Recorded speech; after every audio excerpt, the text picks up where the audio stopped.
Welcome to another edition of the Sports War. And we are back. We got the full crew in the house. That is what it's all about. The Yankees, out of any team in the league, are the best equipped to handle a blow like this. I think there is a higher power at play here. He's due law of averages. That dude is the ultimate scrub. It's trash. Yeah. Every person you have in there is fucking trash. Next game, you're going to see a big performance. You can see it in the end of the game, and I'm just totally stoked and excited for this. And we are back. Welcome to a special edition of the Sports Board. Hell yeah. Tony on a bachelor party assignment. Oh. Barnes and Michael, been a little bit.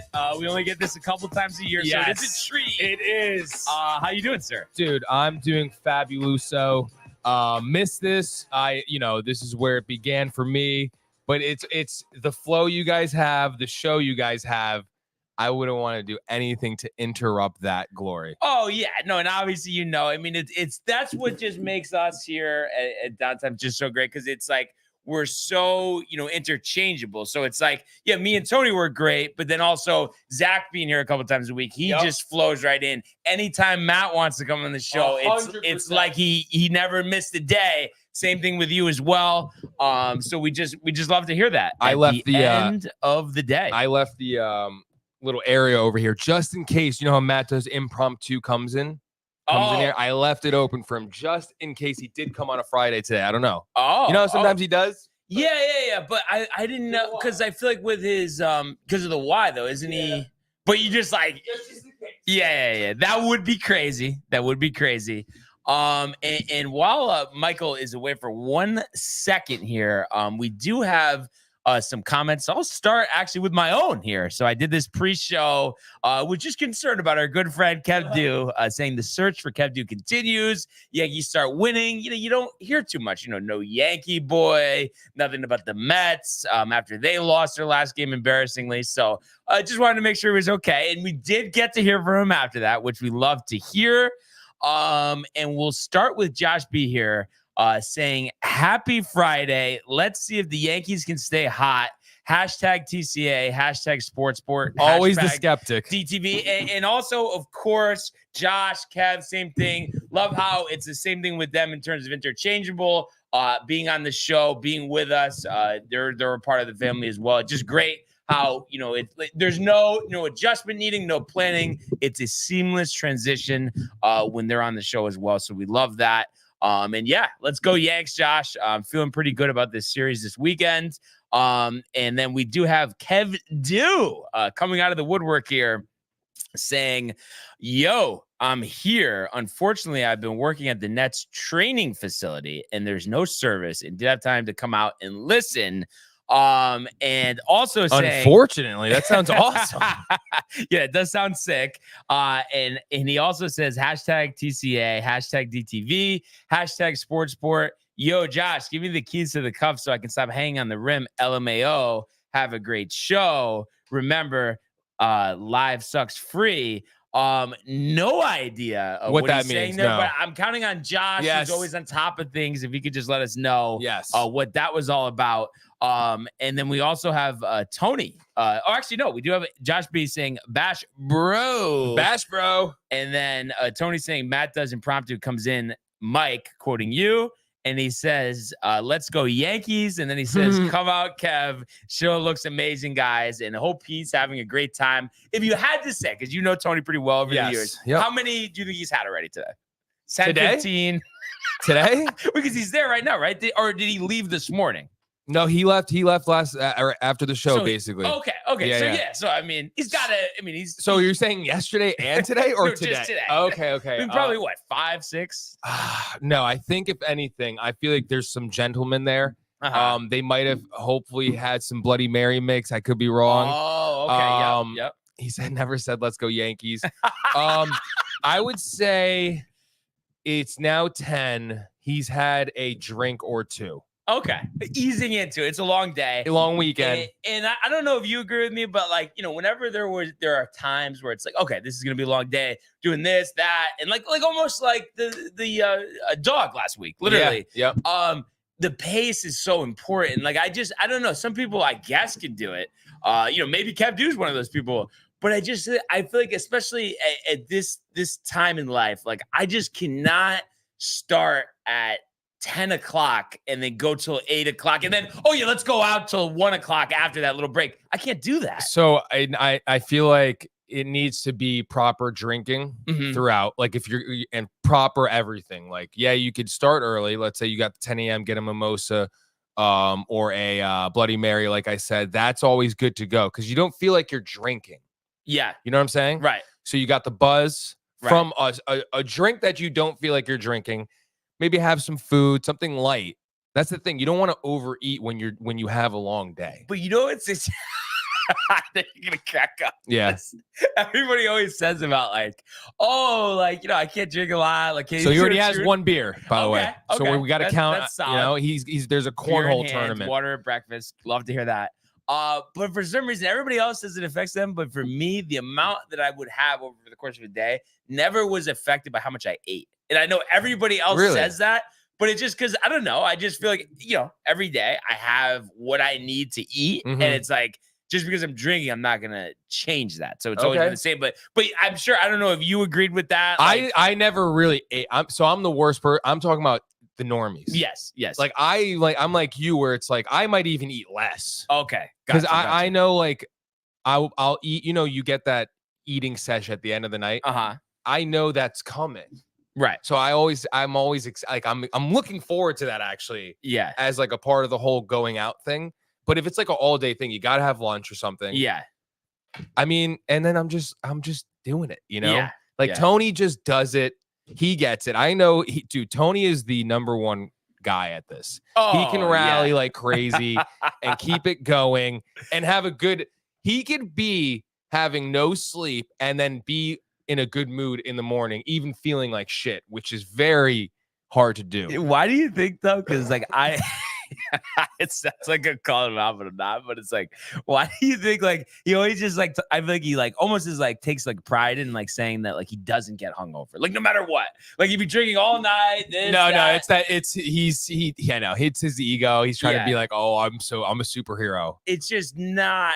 I mean, it's just not possible, especially like and then a couple hours of sleep. You stayed up till 3 o'clock in the morning. There's no way you're not hungover. It just doesn't exist. I mean, if it did, that would be great, but it just doesn't, Yeah, it would be, but it doesn't.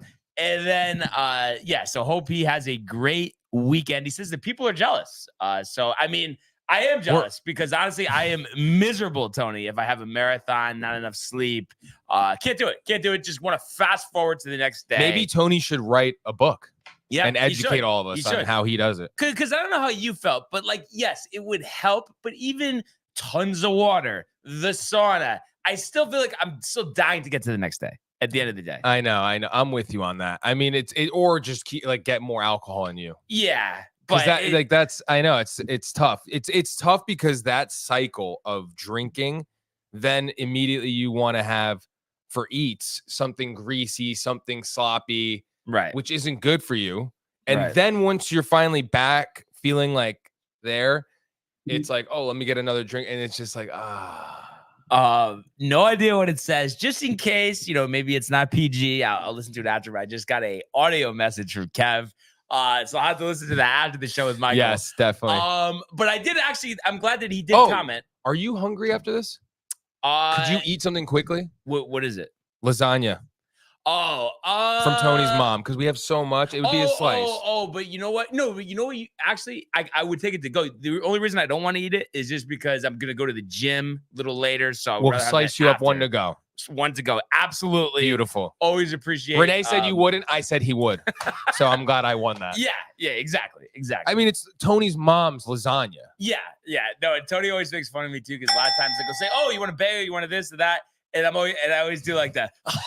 Like that, it's like no. It's just because it's like you gotta like just take it easy sometimes. Yeah, I agree, dude. Dude, carbs are bad because of the sugars. Matthew knows. I just talked to my naturopath, Matthew. He would love that, and you just got to be careful. Have a salad before you have carbs. And actually, before I get to that, because I just wanted to say some stuff to Kev, but go up a little bit. Yep. Matthew coming in hot. Very hot. impromptu, you could say. Matt, we were talking. I left a seat here for you just in case you impromptu came into the stew. Because sometimes you like to do that. But we have Matthew saying, let's go. What is Gucci, boys? Come on, Bonds. Let's go, Yanks. Josh, Kev, do what it do. I feel like that's how he would say that, right? Yes, 100%. Water is key, Tony says. So they're from the legend himself, giving us some Matty tidbits. G from Josh B. Josh B, I didn't even realize that right. Yes, and lasagna for everyone. I knew he was going to say that. I want lasagna, Josh says. Do the Nets have air conditioning now? LOL.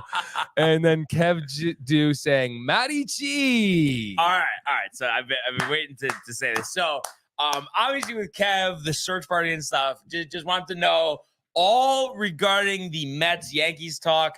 Really appreciate it because you listen all the time. You're commenting. Yes, you're watching, he is you're the watching best. later. You're the best. I'm not saying about that. Like, I know obviously sometimes like you can't be here live. It's all just about the smack talk. And it's just like, listen, I mean, you know, during that, what do you want to call it? 6-week stretch, you're a little aggressive. And then it seems like, oh, you know, we win 5 games in a row. Well, I mean, dude, were you surprised? And he disappears. No, I was not surprised because that's what everybody does.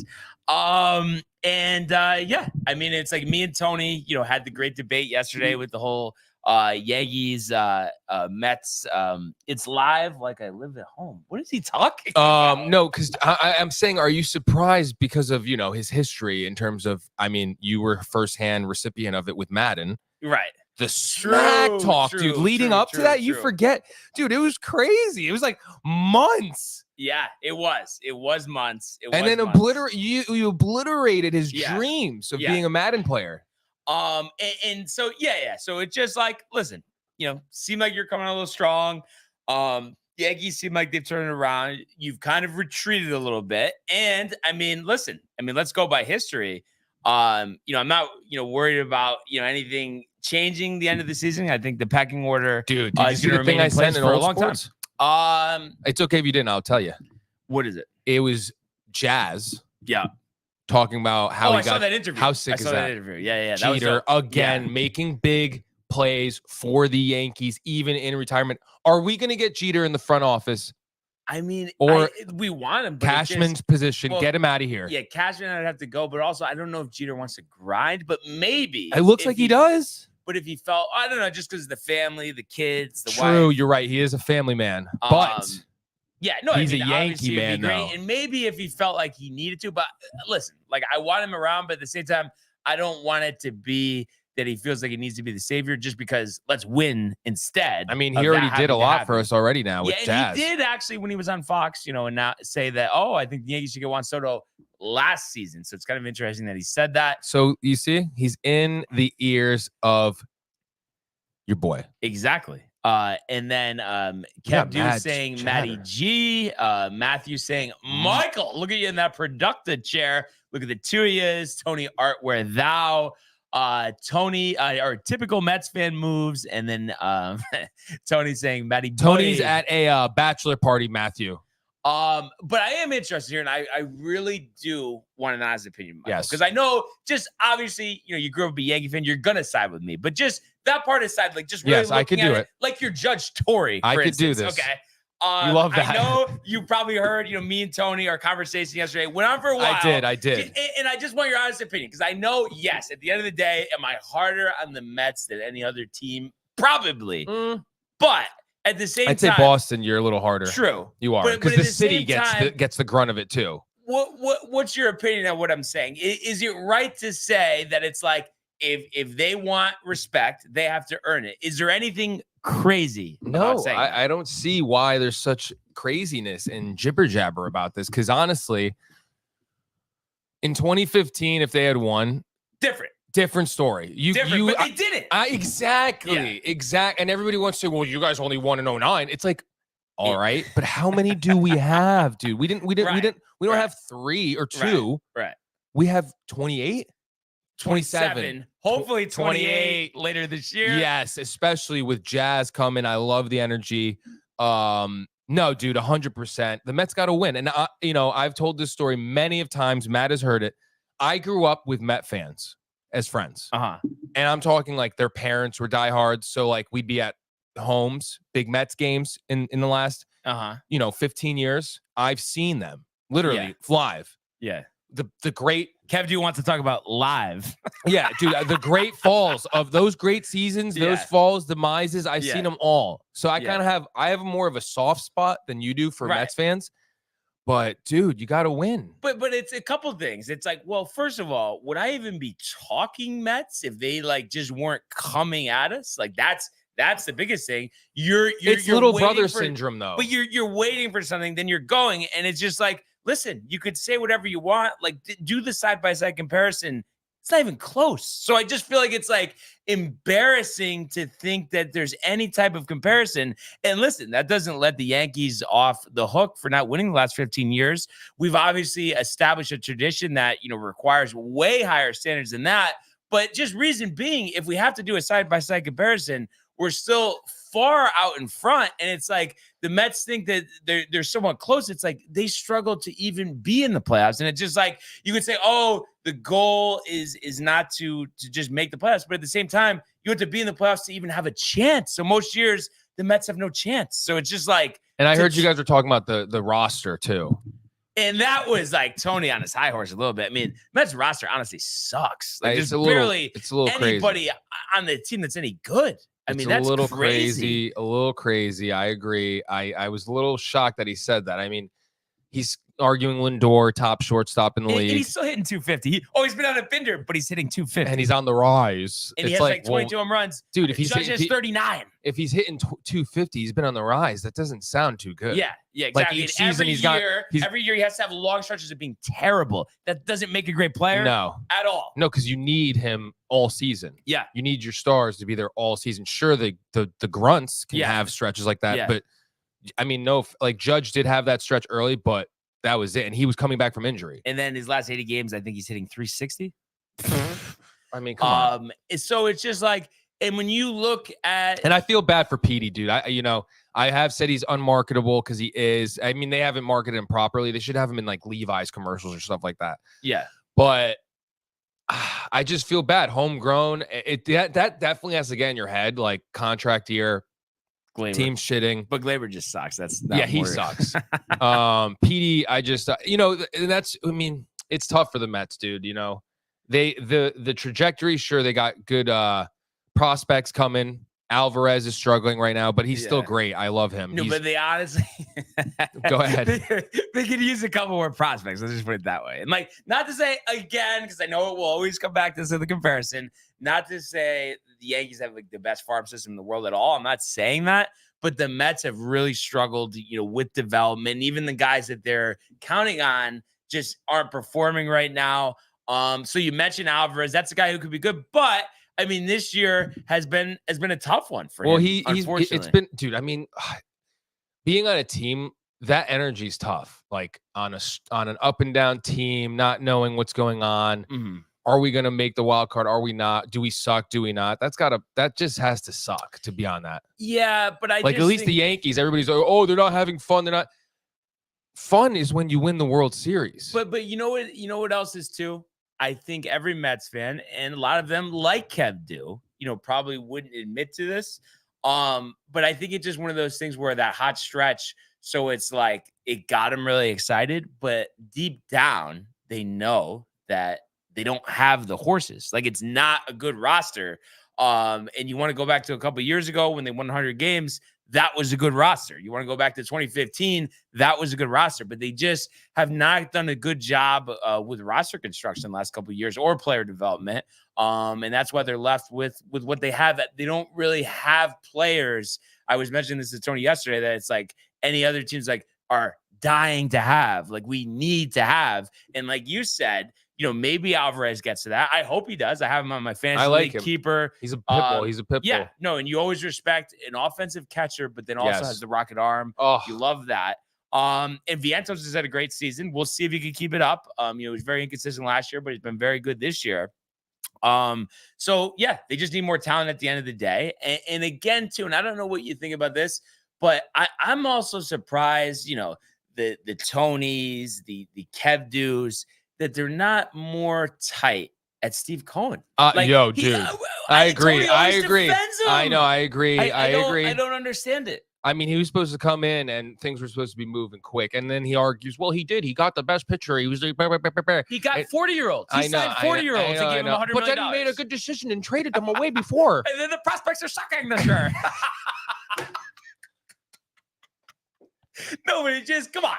Like, it's been a train wreck. He's over his head. No. And I said this to Josh yesterday. You're right. And I don't know if he really agreed with it or not, but Cohen is actually low-key cheap. Like 100%. Like I was telling him, if he's going to set records, contracts, this, that. If he really wanted to, and obviously we didn't want him to do this, but why wouldn't he have said, okay, Aaron Judge, $800 million, come to the Mets? Like he didn't even try those things. So the point being that he's not going to spend $700, $800 million on Soto like that everybody expects. He doesn't want to do that. He would have already done it. And I just feel like for whatever reason, maybe it was just the initial expectations, when he came in, it just, the fans don't want to accept that. No, absolutely not. They need to step it up. He needs to step it up. And I would be more upset if I was a Mets fan, but thank God I'm not. Yeah. Oh my God. If I was a Jets Mets fan, I'd shoot myself in the face. I was about to say that, but unfortunately, we did get cursed with the no, Jets. you know me, I have faith. I think Aaron's for this year. Yeah, I do. Yeah. I mean, there's just no shot. He's not a dude that likes to embarrass himself. Right.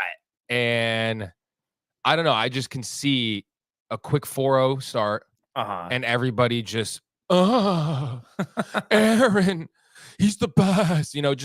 I'm talking, everybody's dogging him. Even Michael K.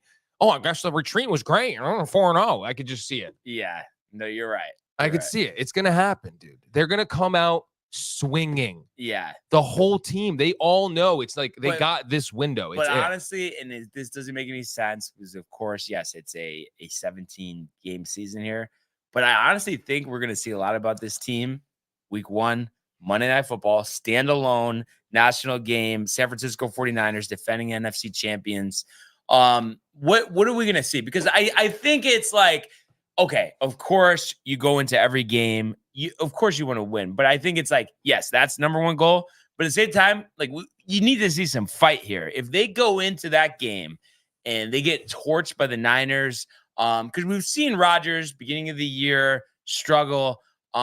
I think that's going to be concerning. You want to see a strong performance, and if they lose on a last-second field goal or in overtime, then I think it's a little different. But you want to see another strong offensive performance because, I mean, think about it, Michael. I mean, the Jets, the last 10 years even. I mean, how many strong offensive performances have we had? A 300-yard passer, 30 points at halftime. How many times has that happened?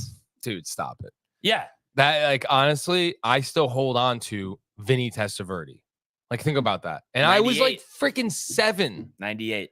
We're not even supposed, that's not supposed to be a thing. We're supposed to be 09's great. No, we knew then, dude. I don't know if you knew then, but I knew in 09 we weren't winning. I did not know that after 2010, we'd go on a 13-year drought. Yeah. I didn't know that. Yeah. Did not see that coming. But again, from the playoffs, dude. Like people always say, I mean, the quarterback. You need a quarterback. Yeah. We haven't had one. That's a problem. The stadium today, but also too, I just feel like it's like we didn't, and I feel like this doesn't get talked about enough, but I feel like we didn't get any good coaches. No. We have not got a good coach. Why does nobody talk about that? They say, oh, the team can't develop the quarterback. No. It's not the team. You're putting terrible offensive coaches. How would you expect to develop a quarterback? Unless you literally have the second coming of John Elway, it can't happen with poor leadership and instruction like you would see at Augusta National. Dude, okay. So from Herm, 01-05, then Eric Mangini. I remember when we got him, I was so upset, dude. Then we got Rex Ryan, which was everybody was hyped, but it was I knew it was we got a defensive coach. We're not going to do anything. Then Todd Bowles, then the GOAT, Adam Gase. I mean, look at his photo, dude. Yeah, that's bad. And you know what I love too? A little trivia question here, because I know they can't see that screen, right? No, I could show. No, him. don't. Okay. Because the trivia question, I feel like Josh Beal, big Jets fans that he is. We just saw the records there of the coaches. Yes. The last Jet head coach to have a winning overall record, no matter how many seasons, games, what coach was that. We'll see if Josh B, you get this answer. A little hint here. It's around a timeline that he would be familiar with. Yes, 100%. He was definitely into the Jets then. We will leave it at that. Let's just catch up on these comments because they're a little crazy. Wait, first of all, what does Josh mean? You're out by Keith? You're out by Keith. What's that? I don't know. He'll explain. I think they love having these like secret conversations. I know. At Anthony, Mets suck. Matthew Ryan. Yo, Barnes, when you're done with the show, can you sign your shirt and can I have it? But I still like even that. Like, what does that mean? He loves you so much. That's what it is. Matthew Gabriel. Oh, the great Poconos. Is there a race up there this weekend, bud? No, bachelor party, Matthew. Kev, I don't get tight because at the end of the day, Mets don't pay my bills. I don't know if we can confirm they're not getting tight portion. Matthew saying, Kev, look at you. Matthew Ryan, you crack me up. All caps, all the time. Kev, Mangini. Rex, he said, wrong. All under 500. So keep guessing, boys. Oh, is out by Keith. Keith lives by the Poconos. Oh, okay. Yes, But why is he going? Keith doesn't spell his name like that, does he? I don't think so. I don't think I've ever seen. Yo, that's crazy. That's like, hey, I want to name my kid Keith, but like different. Yeah. Like, I'm gonna be different. You're gonna stand out. It's the E before the I, Josh. So I don't know if anybody's gonna get this trivia question. To be honest, it's a tough one. I mean, you really have to be a diehard Jets fan. Yeah, you really do. And it's actually kind of interesting. And this may give it away, maybe not. But that coach actually coached a running back that played at Stratford High, that works at ABC, that I know well, and that played in college under this coach. Shut the front door. Yeah. We got to get him in the studio. Yeah. I feel like we could, honestly. I think you need to reach out somehow and say, hey. Yeah. So we'll see if Josh can get that. So yeah, just a bunch of stuff. Oh, what does he say here? That's funny how Josh corrects everyone's spellings. But he hasn't said anything about how the Mets suck. I don't know. Right? He has not. Parcells. Wow, Josh, you are really showing you're not a fan. Parcells had a winning record, but he was not the last one. So this might give it away, maybe not, or maybe you forgot about this coach, which is also a possibility. It could have happened because it was just like you don't hear about him often. He gets overlooked by Parcells, and what's his name? My boy, Herm. Yeah. And Matthew says Herm. It's not Herm. And Kev says they do suck, which is interesting. I just got this text from my dad. I guess today, and I could look this up. I guess it would make sense. Is the 45-year, sadly, unfortunately, but 45-year anniversary of, I guess, Thurman Munson passing away in that plane crash. Oh shit. So I'm gonna just see if that comes up. I'm imagining that would be the case. Let's see what we got here. Yes. Okay. So it was, 45 years ago. What a sad story. Yankee captain, catcher. It just really, and I've seen all those shows on like Do It of the Yankees of the 70s, and like it seemed like he was such a leader, just wanted to play ball, and that's obviously what we're all about there. So what a player he was, and it's amazing that it's been that long. Unbelievable player, unbelievable legend of the game, and of course, life was cut way too short. So a bunch of stuff to talk about here. Josh B struggling with this one. He's gonna cheat. Look it up. Maybe not because it's Josh B, but somebody else would because they get frustrated. Kev do. Kev do, definitely. Talking about how the Mets suck. Shit, I can't remember his name. I mean, do we just tell him? I think so. Al Groh. So he was only the coach for one season 2000. in the year 2000. So I figured that'd be right up your alley, Josh. Prime, you watching the Jets? No? Guess not. So he's probably in the clubs dancing to Sugar Sugar by Baby Bash. So we had yesterday Olympic golf competition round 1. Hideki ends up leading 63. He's still in the lead now. A lot of rounds. So you're into this? Yes, because it's all the top guys on the PGA Tour for the most part playing in this competition. So interested to see how they do. No PGA Tour event this week. Will be in Greensboro next week for Wyndham. But yeah, Hideki, a one-shot lead here. He's 5 under today, and he's playing the 18th hole now. Tommy Fleetwood, a strong round here, 8 under par after going 4 under yesterday, and he's 12 under, one shot back through 17. Xander Schauffele has been the hottest golfer in the world. He goes 66 today, 65 yesterday. So he finds himself 2 shots back here. Solo third. John Rahm, who was 67 yesterday, shoots 66 today. So that 5 under round gets into 9 under. He's 4 back. So kind of seeing a little resurgence with Rahm after a really tough year, missing the U.S. Open with that foot injury. And just really, it seemed like almost in a way, other than the paycheck that he's collecting, but in terms of like the tournaments he gets to play, almost a little regret on his end from joining the Live Tour. And then you have a 3-way tie for 5th. Dietrich, Pan, and Kim. Dietrich with a 63 today. So that's the low round of the day today. So, he finds himself 5 shots back. Tom Kim is playing 18. He's 3 under today. Joaquin Niemann, 1 under today, 5 under yesterday. He's 6 under. Rory, 3 under yesterday. He's 3 under today, has 2 holes to play. Scotty Scheffler, a little lower on this board than you would think, 4 under yesterday.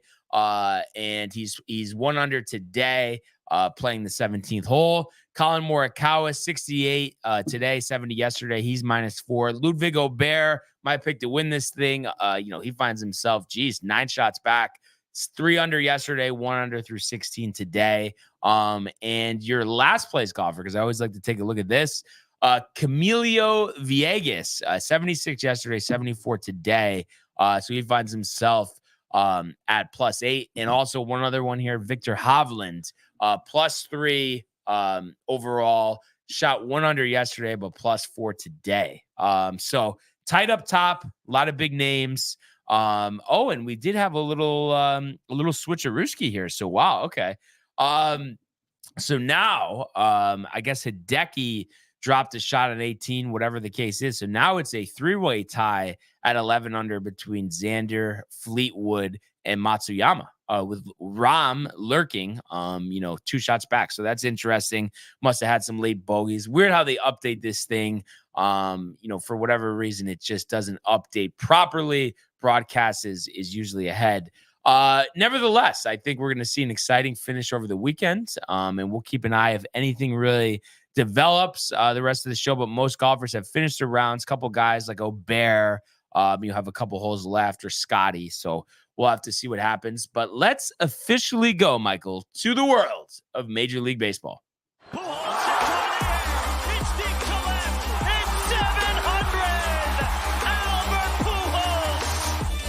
What a play! Stop it, Skip! And Alonso cracks one of the Mets win the ball game! Out of sight! And it works at 100 miles an hour. 14 strikeout. Too deep to left field. There it goes! See ya!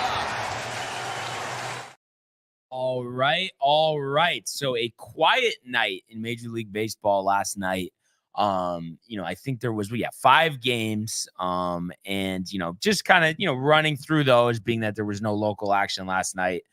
Guardians hammering the Orioles, and the reason why that is noticeable, obviously Guardians have been one of the biggest surprises in Major League Baseball this year. 66 up, 42 down. The Orioles losing. So your New York Yankees in a dead heat, same exact record as Baltimore.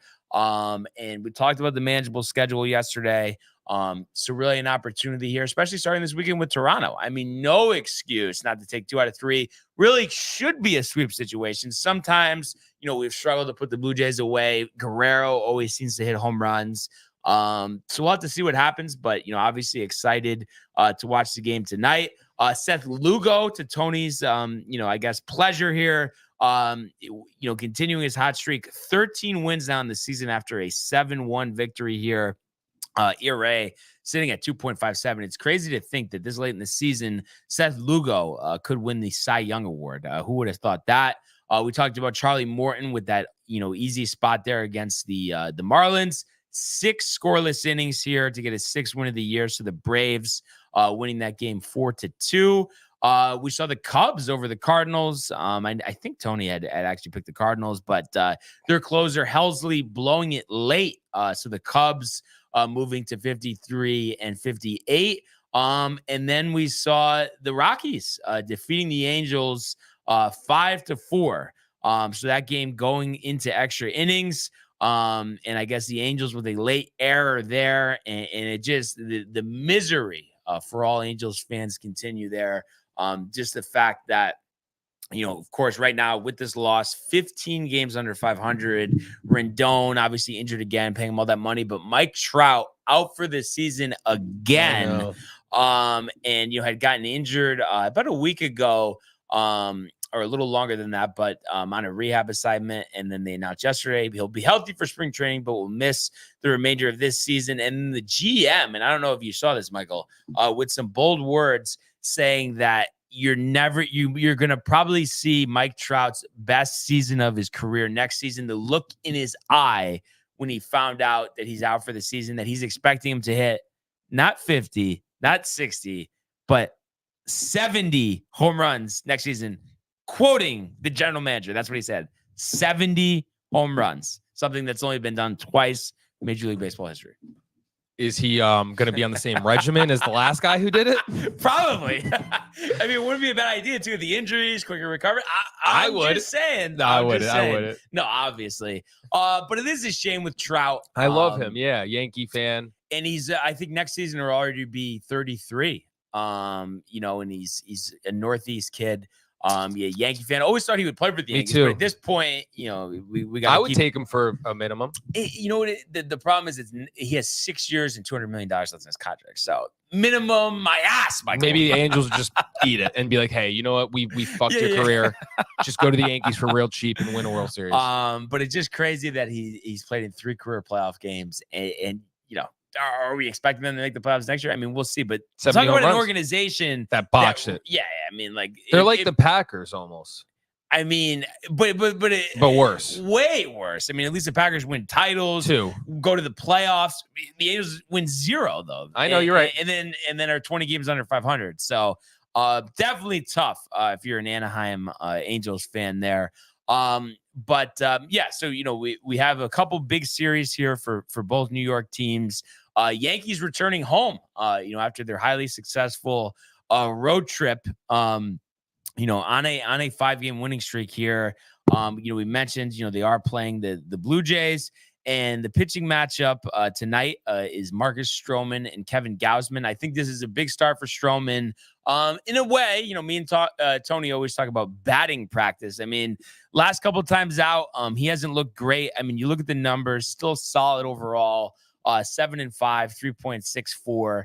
I would like to see, just in general, the pitching. And I think this is an opportunity with Toronto, a team that clearly, selling off a couple of pieces, not, going on a run here, last in the division, all of that. But I would like to see more of a dominant pitching performance. It seems like a lot of these games, even recently that we've won, it's because of the offense. The pitching, has not really been, what it should be. And you're hoping Stroman home against his former team, the Blue Jays, the team that he came up with. You'd expect him to be a little motivated. We'll see if he can give a good performance. I mean, you look at these game logs, really has not had a good start in a month. If we go running back his last 5 starts, last time out, he gave up 9 hits and 5 runs over 3 1/3. Start before that, 5 1/3, 3 runs. Start before that, 4 1/3, 7 hits, only 1 run, but can't even get to the 5th inning. And then, the start before that, 5 innings, 5 earned. Start before that, 4 1/3, 3 earned. This is not the Marcus Stroman that we saw earlier in the season. Home crowd behind him, obviously the energy of having Jazz here now too. You'd expect that to play into it. So I'm hoping for a really strong performance out of him. And he's really as we get down the stretch run here, really has to prove himself because, this playoff rotation, Cole's going to be in it. Rodon's going to be in it. Most likely, Heal's going to be in it. Obviously, there's some concerns there about the innings limit. But who's going to be that fourth starter? Is it Nestor? Is it Stroman? Is it Clark Schmidt? It's hard to really say. And the way that Stroman's pitching right now, hard to say he's the leader in the clubhouse. I mean, Nestor hasn't been great either. The guy who's pitched, the best, hasn't pitched. When did he get injured? At the end of May? Clark Schmidt, but he'll be back soon. So it'll be interesting to see in regards to that, race for that spot in the rotation. Just what, who comes out on top and who really separates themselves. So that's a 7:05, game on Yes. And then the next 2 days are day games on MLB Network. The Saturday matchup featuring Carlos Rodon and Jose Barrios. So Rodon has had really a tale of 2 seasons this year. Definitely some strong performances, but definitely some horrible performances. Overall, that ERA sits at 4.34. He's won 11 games and has 7 losses. But the good thing for Rodon, he's been pretty good his last few starts. Last time out, against Boston, Sunday Night Baseball, 6 1/3, 5 hits, 2 runs, 2 homers allowed, 1 walk, 7 strikeouts. So you'll take that. Yankees win that game. And then they won his start before that, going 7 innings, 2 hits, 1 run, 1 walk, or 2 walks and 10 strikeouts, a 9-1 victory against Tampa. And then the start before that, he only goes 4, but gives up 4 hits, 2 runs, 3 walks and 7 strikeouts. So it seems like we're trending in the right direction. Obviously got off to a great start, earlier this season. And I wanted to see too with him in his starts, regarding, going up against Toronto. So looking at the game logs here. So his last time against Toronto, actually got hammered. And this was in Toronto, 5 innings, 10 hits, 8 earned runs. Did have 8 strikeouts though. So that was back on June 27th. And then his other start against Toronto was back on April 16th in Toronto again, 4 innings, 3 runs, but 2 road starts. So he gets one here at home. And he's looking to build on the positivity that we've all felt these last couple starts. No starters announced for Sunday. And I kind of want to check because sometimes ESPN has it differently than what the MLB at Bat app would have. But let's see here. So Sunday, so Sunday not list. Okay, so nothing's listed, but I guess they have. I guess it's Yasel Rodriguez listed or Urel for Toronto. But expecting that to be Cole, I just think maybe they want to make sure he's 100% in doing their due diligence. After coming off that stomach virus. But this is an opportunity here for the Yankees to continue on this 5-game winning streak. And I like that we had the off day yesterday. Bullpen's rested. That's another part. It's really pitching in general. There's been some inconsistencies in terms of giving up runs. And like I said, I would like to see a complete performance from the pitching staff in all these games this weekend. I mean, I think it's time for that. We've won a lot of games, 6-5, 7-6, 14-4. I would love to see a 7-1, a 6-0, a 5-1, something like that. To really just show, our bullpen can be locked down and our starters can go deep into the game too. I think that's key. You don't want the bullpen to get tired out down the stretch. And, I think tonight's important as well. Obviously, I mentioned, we're tied with the Orioles. Now they continue their series with Cleveland tonight. Carlos Carrasco starting for Cleveland and pitching like he's still on the Mets here, 3-9, 5.68. Going up against Dean Creamer. Creamer, strong year last year, has struggled a bit this year, 4.2 ERA. So, that's a game that the Orioles very well may win. I mean, obviously, they still have been struggling themselves, so you never know how they're going to do. But I would just love to really take the series against Toronto and take first place and stay there the rest of the way.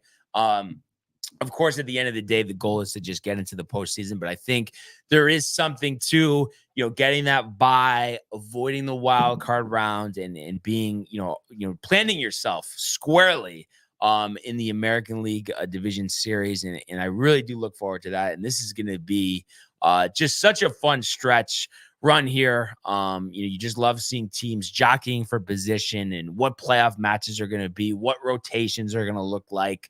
And what guys are going to kind of come out of nowhere to really establish themselves. And, I don't know anything really about De Los Santos, a reliever that we acquired from the Padres. Does he all of a sudden become lockdown and become one of our best relievers? Does Clay Holmes stay as a closer, or does someone else kind of separate themselves like Mark Leiter or like Luke Weaver? I mean, we don't know. That's what makes it so exciting. So really looking forward to watching the game tonight. And we're not going to spend too much time on the Mets. Obviously, it doesn't pique the interest of me and Michael too much. But me and Tony did talk about this yesterday. They are in Anaheim, and it's a pitching matchup of Tyler Anderson versus Paul Blackburn, making his Met debut, coming over from Oakland. So Tony was saying, minimum here, 2 out of 3. It's the Angels. But he did say, the Angels may win this one. Anderson was an all-star this year, 2.96. I actually streamed him for one of my fantasy teams, expecting him to have a good outing. And this is big for the Mets here. This is a series you should win. You're up against a team that's 15 games under 500. So if you have those aspirations of being a wild card team in a very competitive National League, you can't be losing games to the Angels or losing series in that matter. So it'll be interesting to see, what happens over the weekend. I think the other pitching matchups for them, definitely are, in their favor, I would say. But, when we take a look at this, what we got on Saturday, I'm trying to think if it was McGill possibly that was pitching. I know Tony had kind of ran through it real quick. And of course, when you just want to look at something real quick, AccuWeather's coming up. The ads, Michael, your favorite, right? It's just insane. So sometimes it just, especially because the Wi-Fi can be spotty sometimes. Always easier to just really look stuff up on your phone. I've always felt. But yeah, so looking at this, the Mets tomorrow, it's going to be David Peterson, whose numbers look pretty good, 3.52, 5-1. Definitely has labored through his last couple outings, going up against Soriano, 6-7, 3.69. I mean, I think that's a pretty even pitching matchup there. And then, you have Sunday here, Quintana versus Griffin Canning. Once a former top prospect, really has not lived up to that, as a lot of guys on the Angels. They haven't done a good job with player development. So, I mean, it's there for the taking. And like I said, if they want to win that wild card, it's time to take it. That's for sure. I can't wait to watch the Yankees this weekend. Really, really excited for that. And you really feel it more. Of course, you're always excited to watch the Yankees, but coming off an off day, you just feel ready to go. You want to see some good stuff tonight. And I think we will. And I think the ovation, Michael, will be over the top for Jazz tonight at the stadium. The energy. And I feel like that's something that you like you'd mentioned the whole Jeter connection, but even that part aside, just the fact, the energy, I feel like that can't be understated. And it is in all sports that people don't realize how important that actually is. No, it's ridiculous because you could just see it. He wants to be a Yankee. And that's what you want to see. Yeah. And in a way, obviously they're different, but it almost is the same. Like, I just like his personality, like, kind of reminds me of Soto. Like, he's just like always jacked up and just wants to just relish the moment, take advantage of the opportunity. And obviously in his short time with the Yankees so far, that's exactly what he's done. So looking forward to that. And I would not be surprised if it ends up being a standing ovation, Michael. That is for sure. But it is time, Michael, if you could strike up the music for a full-on baseball frenzy. That's right. Every single game tonight will be picked. Tony with a bad job with the labels, Michael. I mean, he's going to get a call out for this one. Oh, yeah. Yes. There we go, Michael. There we go. I will take it From there, unless you want to partake, it's up to you. Let's go. You want to? You got this? You want me to get it up and get the game? Okay, yeah. let's do it. All right. Let's do this. Let's go. Let's go. Like old times. Baseball. It's almost like we could say the Prism. Oh, dude, we're going to be bringing that back in the fall. Absolutely. That'll be a fall addition to the Sports Port. We miss that. We do. I know the fans miss that. I definitely miss that. And Brian Barnaby misses it. And that's all that matters. So first game on the docket, Brian, we have St. Louis versus Chi-Town, not the Sox, the Cubs. Who you got? All right. So looking at this one, by Brian the way, shocked. The energy. I'm bringing the energy. Yes, Michael. Wrigley Field, we love it. And definitely enjoyed going there for a game a few years back. But Assad versus Fetty here. Cardinals jockeying for that NL wild card, so competing with the Mets. So Mets better win tonight because the Cardinals are winning. Fetty's had a great season coming over from the White Sox, 3.11 ERA here. And I think the grizzled vets, as Tony would say, going to stand out in this one. Arenado and Goldschmidt going yard. Cardinals 4-1 over the Cubs, so it's the Cardinals and it's the under. Wow. All right, now we've got 6:40 Eastern time. Kansas City versus Detroit. Who you got? Tarek Skubal doesn't get moved at the deadline, so maybe he's a little jacked up saying, listen, Tigers want me to be a franchise pitcher. I'm going to show them what's up. Royals, 61-49, obviously in the playoff mix here. Cole Reagans has been good, 7-7, 3.37, but that offense at times can be inconsistent. So listen, I mean, Skubal has a 2.35 for a reason. How about this? Something bold and something that Josh B gets riled for. Complete game shutout for the Tigers.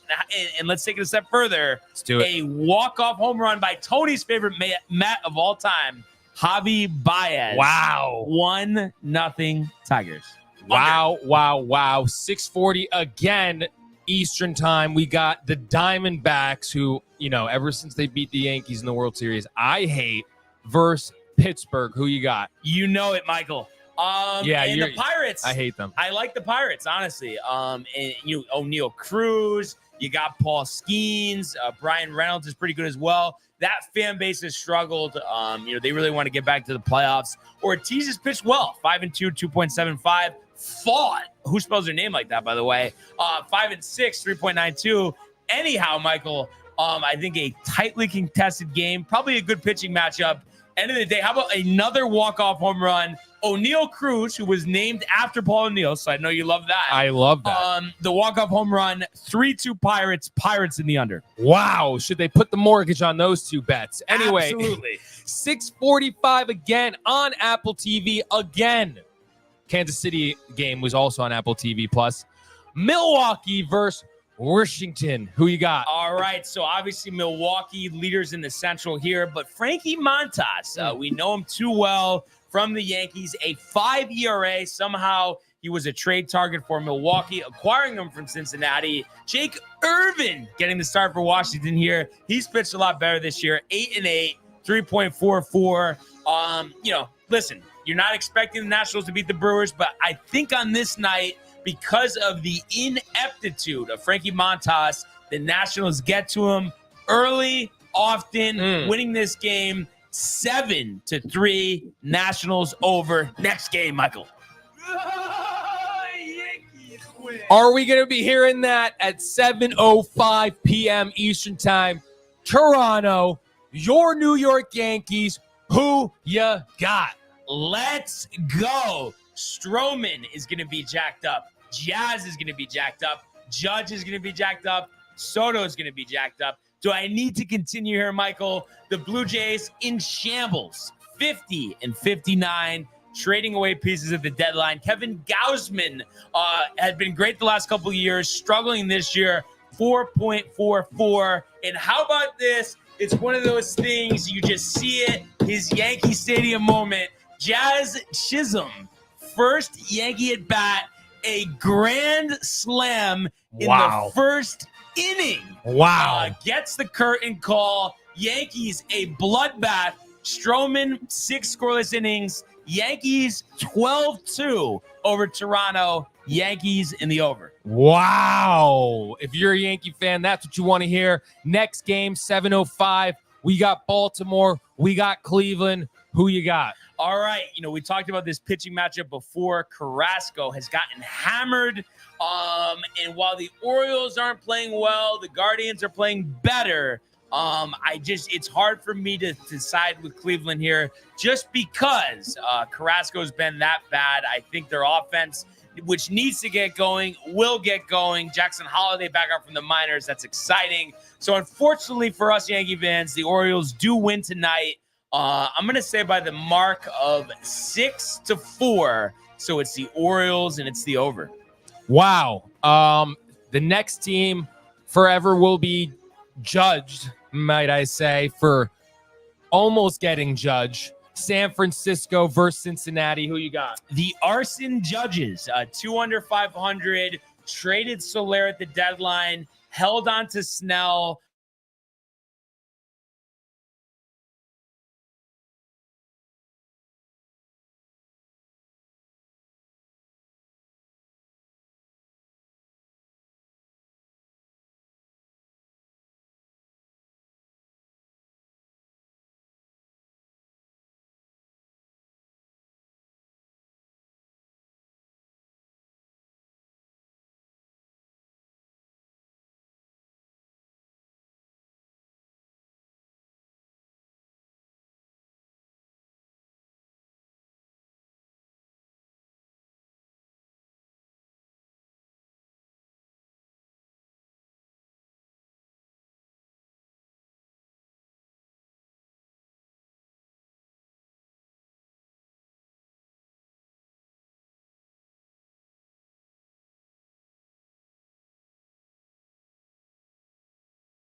Beck, I think is how you say it. Bacher. I actually need to look this up, but Veloso pitching for Miami. So it is Spencer Schwellenbach, the 24-year-old right-hander, had an outstanding start last time out against who? The New York Mets. 7 innings, only 2 hits, no earned runs, no walks, but 11 strikeouts. So I think he will continue his hot pitching here against an inferior opponent. If a 41-year-old Charlie Morton can throw 6 scoreless, so can he. So I'm going to say we'll take a step further here. 7 scoreless, 12 strikeouts. Braves will win this game by the mark. Let's call it 6-1. So it's the Braves and it's the under. All righty then. Next game we have the shitty Boston team versus Texas. Who you got? I love how you said the Boston team. That's how you know Michael's a true one. True. But listen, they had been having a surprising season, but the Yankees kind of put that to rest a little bit. I mean, they are still 57-50, and Cutter Crawford, who has had a good season, is on the hill tonight with a 3.6 ERA. Texas has not had a good season. And the Red Sox did just take 2 out of 3 from the Mariners, but they've been struggling as well. So kind of a tough one to cap, but I'm just gonna say Red Sox on the road against a team who is your defending World Series champs, but having a highly underwhelming season. I think tonight, at least tonight, with Arena on the hill and this 3.07 ERA, the Rangers show that they still have some fight left. I'm going to say they defeat the Red Sox here by the mark of 8-5. So it's the Rangers and it's the over. All righty then. Next game we have Tampa Bay versus them cheating Houston Astros. Who you got? And it's one of those things where, of course, and it's kind of interesting. I guess it's not really because the Rays are so buried in the standings. I know they are a division rival. Point being, of course, you're always going to want to go against the Astros, but they took care of that for me themselves by acquiring and giving up the farm for Kikuchi, 4.75 ERA, coming over from Toronto. Somehow, his stuff plays, and they're getting too analytically driven. They're going to get embarrassed by that trade. Kikuchi going 2 innings, giving up 8 earned runs. The Rays, 10-5 over the Astros. Rays and the over. All righty then. We have the other Chicago team versus Minnesota. Who you got? All right, so the White Sox have lost, and I need to double check this, but I believe it is, I want to say 17 games. Something tells me it could be 18. I just want to look at this here, which is just an absolutely insane mark, and I really think it speaks to, the lack of effort by the team. I understand, they're in a rebuilding period here, and it is 17 games that they have lost in a row. But you tell me, Michael, it rains 17 days in a row. What happens the 18th day? Sunshine, baby. So it doesn't matter the pitching matchup, Nope. the opponent, the fact that they're on the road, and it is a pitching matchup of Joe Ryan and Davis Martin. Martin has only pitched 2 2/3 innings this year. Ryan, 3.62 ERA, over 126 2/3. Twins did just lose 2 out of 3 to the Mets. Maybe they're scuffling. But I think the White Sox snapped that losing streak tonight, winning against Minnesota here by the score of 3-1. White Sox in the over. The losing streak is over. All righty. Tough news in Anaheim, Los Angeles, I should say. They're going up against the Mets, dude. Who you got? Yeah, so, obviously, they lose Trout for the year. But fortunately for them, they have their all-star representative, Tyler Anderson, on the mound, 8-9, 2.96. Paul Blackburn, another embarrassing Met acquisition at the deadline, 4-2, 4.41. I think Anderson will stifle the Mets bats here. The off-speed pitches, just the location. So I think he's going to go 7 shutout innings, striking out 11 in the Mets in Met-like fashion. We'll drop this game. We're going to say 3-0. So Wow. It's the Angels and it's the under. Wow. All right. We got LA Dodgers versus Oakland. Who you got, Barnes? All right. Now, the Dodgers at times haven't been great. I mean, you think about the Yankees getting all the slack, the rough stretch, which was deserved. But the Dodgers, with all their talent, and I know they've lost some guys to injuries, we get it. But still, Ohtani's there, Freddie Freeman's there. The fact that they are only 17 over 500, everyone was like, oh, this team's going to win 120 games. They haven't, but they've gotten some pitchers back here. They are in Oakland. Oakland 45-65. Gavin Stone versus Johnny Estes. Give me the Dodgers here. I think they play like they should. Ohtani with 3 home runs at the Coliseum, kind of his going away present. Obviously, will never play there again after this season with the A's moving. Dodgers all over the A's here, 12-3. All righty then. Colorado, San Diego. Who you got? At the best ballpark in the National League here, and pitching is former Yankee Randy Vasquez, torched his last time out, but favorable matchup here. Weak opponent. Rockies are 30 under 500. Somehow Austin Gomber, who seems like he's pitched there for 10 years, still in the rotation with his 4.79 ERA. And I know Vasquez has a 4.82, but I just think at home, fans are riled up, and I could see Manny Machado going deep, not once, not twice, but 3 times tonight as the Padres defeat the Rockies here 7-2. Padres in the over. All right. And the final game at 9:40, we got Philadelphia versus Seattle. Who you got? Yeah, so it's interesting. Obviously, the Yankees laying the beat down on the Phillies. The Mariners have made some acquisitions like Randy Arozarena and Justin Turner to try to fix that struggling offense and fill in for Julio Rodriguez. But I don't think the Phillies are going to lay down here. And I know Wu has pitched well, 2.35, but Phillips has been a revelation for Philadelphia, 1.80. The rookie here, I believe a complete game shutout last time out. I don't think he'll do that, but he'll give them 6 innings of 2-run ball. And I think Bryce Harper, who is like in like a 0 for 17, it's crazy. or that's what he was in the Yankee series, whatever, is going to go 3 for 5 with 2 home runs, elevating the Phillies here to a victory by the score of 5-3. So we actually have to check the total the one time, Michael. I know it seemed like we were done with the frenzy, but we just want to check just to be certain that 5-3 score will be the under. The Phillies in the under, just like that. Full on baseball frenzy. Let's go. With Michael. Beautiful. How And we did it. ridiculous was that? That was it. And it's crazy because me and Tony, just to kind of make things more efficient, haven't been doing the full-on frenzy. It's always a full-on abbreviated, but figured the time was right here on a Friday. Energy through the roof. You're jacked up. Oh, yeah. And was that did that just come through from Josh B? The friends? Just now, fresh and ready to go. Wow. So he's jacked up. And if anybody missed those picks, you definitely want to go back. I think, Michael, and I could be wrong, but I think they want to put some shekels up there. It could be a payday. That's what we're talking about. A couple other things here that I wanted to mention.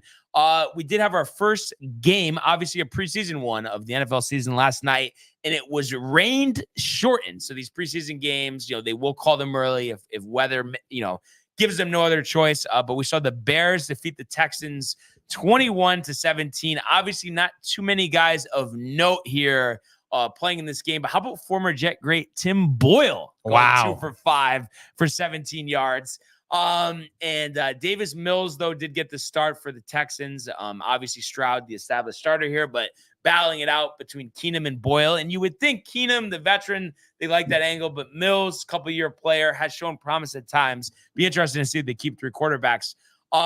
They did pretty well. Obviously, preseason, you're just getting your feet wet. You're trying things out.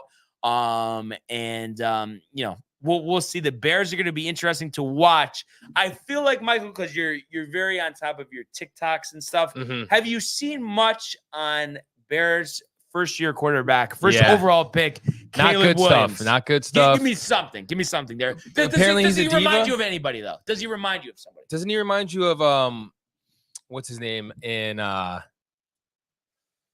what's that quarterback's name? He plays Call of Duty. Doesn't want to. Kyler Murray. Yes. Okay. So you think and is it because, like Murray, he has that attitude? I'm the man. Mm-hmm. You can't tell me anything. The nails, the right? He's the one that crying. Stop. Yeah. He's not gonna last. Dude. No, I mean it's crazy. He has so much talent. He looks like like someone said him walking into the facility, he looked like a high school player.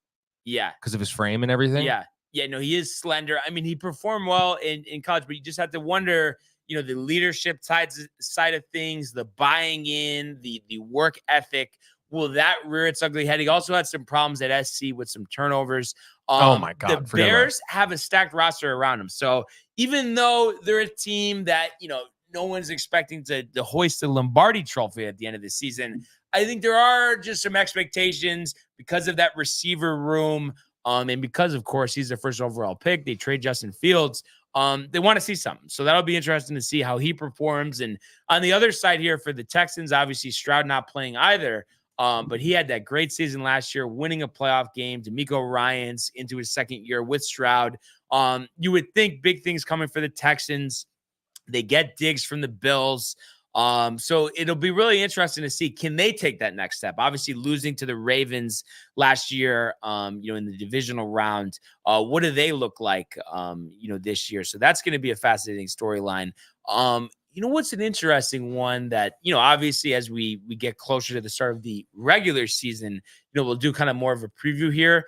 But with Buffalo, Michael, losing a lot of guys, like obviously Diggs is the guy that stands out, but they also lost Gabe Davis. So just completely redoing that receiver room. I feel like for years and years, they felt like, the top of the AFC or, jockeying there with Miami. But in Allen too, the playoff disappointments, do you think that they end up taking a step back this year? I could see it. Yeah. I mean, I feel like everybody could see it because they've lost so many players and they haven't succeeded when they had all those players, And it's interesting because like you see the physical tools, but you feel like in a way, like, and you hate saying this because he seems like a nice enough guy, but that Josh Allen is kind of like a choke artist, or do you think it's just been almost like a franchise curse going to those 4 straight? You think it's more of that? Yeah. So I don't know. I think Miami will be better, but then again, it's like Miami, I feel like over the years is showing us when they have hype, when they have expectations, it's tough for them to live up to that. Yeah. I just find it amazing that, the Bills go into this season, last year you have Diggs and Davis as your top 2 targets. And this year, your top targets are Shakir, Coleman, and Samuel. All guys that could arguably be slot receivers. I guess Chase Claypool is on this roster as well as Marquez Valdez-Scantling, but I just think they're going to need some help. At the skill positions. I mean, James Cook, Dalvin's brother, is good. Dalton Kincaid, a second-year player, was the first-round pick last year, is good as well. So maybe they get some stuff out of their backs and tight ends, but is someone going to separate themselves at receiver? That's going to be interesting. For the Jets, Michael, of course, all eyes are on Aaron Rodgers, but is there a particular player, whether it's offense or defense, that you're really excited to see, or you're thinking like it's possible they could have almost in a sense like a near or right at a record-breaking season that you're just expecting huge things from? Who is that? Garrett Wilson. I knew you were going to say that. Yeah. And I've been a big fan of him. Dude, 1,000 yards with our quarterbacks. Last 2 seasons. Come on. Yeah. He's going to have like 3,000. And you know what's going to be interesting? Where are you? Because last year was so embarrassing. Not the way you want to, start your Jet tenure, Alan Lazard. Rodgers' boy, though. I know. Do you think that he has somewhat of a renaissance? Yes. Big body, red zone, the chemistry. I think you can't underestimate. Yeah, we need him to step up, and I think he will.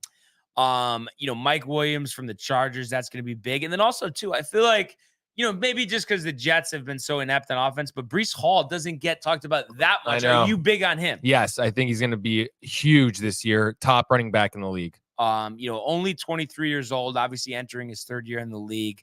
And has just been highly effective and a big part of our offense. And I just hope, too, that we become very even in terms of our run and pass ratio, keep the defenses guessing. Rodgers has always been good with that play fake, but I just feel like we've been too run heavy because we haven't had a quarterback. So now to have that, to have him have weapons, to have a rebuilt offensive line, it could finally be fun to watch. But honestly, because obviously you always go into Jets seasons as optimistic as you can be. Yeah. Like you really are, like there's not a doubt in your mind this is a 10-11 win team this year. 100%. I really hope we see it because I just feel like, I don't know about you, I don't remember what it felt like. I honestly don't. It was too long ago. No, I know what you mean. It is tough. I do recall, but it's embarrassing. I feel like sure, there was a preseason hype last year, but I feel like I truly have not been excited since week 17 in Buffalo. Fitzpatrick. That was great. Do you remember watching that game? Yeah, it was tough. And like in the fact too that it was against Rex was just like the worst part about it. I know. And didn't you think too that Marshall and Decker were going to be like the tandem for the next 5 years? Yeah. Marshall set all those records. I know. And then the careers just fall off a cliff. But unfortunately, I guess you could say that's usually what happens with the Jets, but we're hoping Apple Card changes this season. So yeah, NFL around the corner. We'll have full slate of games starting on Thursday this week. And they kind of stagger them out Thursday, Friday, Saturday, Sunday. I think there's a game on NFL Network every day. So kind of cool just if you want to pop in, see those things. And then I'm going to do just before we close out here, I just want to do one quick check here. If we have any changes at the leaderboard in France here for the Olympic golf competition. And it looks like we still have that 3-way tie at the top. So Matsuyama, Fleetwood, Schauffele going into the weekend with that lead and 3-way tie there. Ram lurking. Would be interesting to see if he ends up working his way into the competition here. So going to be a great weekend. Excited to see some Yankee baseball. Hell yeah. And I just have to say, here we are, Michael, once again. I mean, what a show. I mean, it just absolutely flew by. I know. I can't believe it. Hour 13, done. Bye. Yeah, like just frenzy, all of that. No nonsense. No Met nonsense. None. Which I think is the most important part. Would have taken freaking years off my life. But listen, the Mets, they're going to be good. Yeah, in 10 years. I heard someone actually yesterday on the radio being like, the Mets projection for they have the best projection for the next 10 years. I'm like, okay. Yeah, like how many times you have to see? Like, I know the same thing. I know. It's like, come on, just win. Yeah. Yeah. And so be interesting to see. But really overall, a great week of shows here. And we really appreciate everybody who, made us a part of their day and commented, liked, subscribed, checked out all the archives on the YouTube page, Tony, Michael, Renee, and Jay in costume. Who's coming back. Can't wait to see him. The merch at downtimetv.com. We want everybody to enjoy the day, enjoy the games. Let's go Yankees. And we will see you on Monday at 9. Hey guys, Tony here from Downtime TV checking in. I want to thank all our fans out there who's been liking, subscribing, sharing our content. You guys are the best. You guys are our bloodline. You make us